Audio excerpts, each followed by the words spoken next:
कांग्रेस के प्रदेश प्रभारी सचिन पायलट आज बिलासपुर दौरे पर है। इस दौरान उन्होंने भाजपा पर जमकर हमला किया। उन्होंने कहा कि भाजपा अपनी घमंड में 400 सीटें आने की बात कह रही है, लेकिन उसका ये घमंड देश की जनता 2024 लोकसभा चुनाव में जरूर देगी। जिस तरह से विपक्ष के नेताओं के ऊपर ईडी सीबीआई का खेल भाजपा खेल रही है, अब तक आ गया है कि जनता को एकजुट होकर उसका जवाब देना की।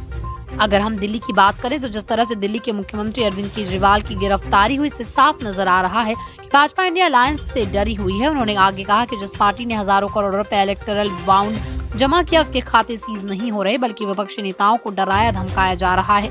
पूर्व मुख्यमंत्री भूपेश बघेल पर कहा कि भूपेश बघेल कांग्रेस पार्टी के सबसे मजबूत उम्मीदवार हैं और प्रचंड बहुमत से जीत रहे हैं।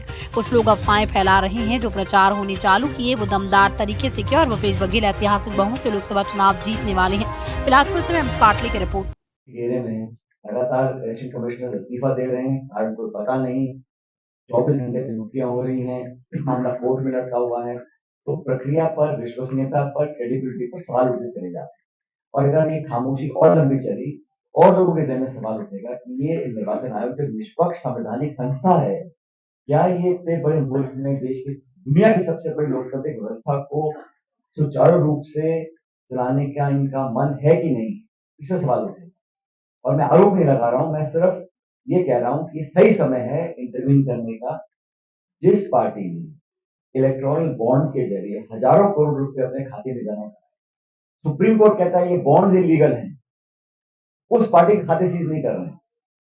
और जिस पार्टी को जिसने देश की आजादी से लेकर आज तक पब्लिक में काम किया, सत्ता में रहे, विपक्ष में रहे, लेकिन आप पार्टियों को इस तरह अपंग बना देंगे, चुनाव लड़ने जो विवश कर देंगे संसाधनों के लिए, ये मैं समझता हूँ एक सही रास्ता नहीं है एक स्वतंत्र लोकतंत्र के लिए।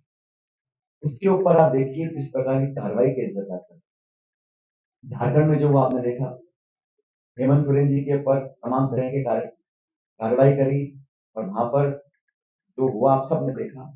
कल एक राज्य का निर्वाचित मुख्यमंत्री, उसको अरेस्ट कर लेना इलेक्शन से ठीक पहले जो कोड ऑफ कंडक्ट चल रहा है, और ये बोलना कि ईडी स्वतंत्र है, कहां पर है स्वतंत्र?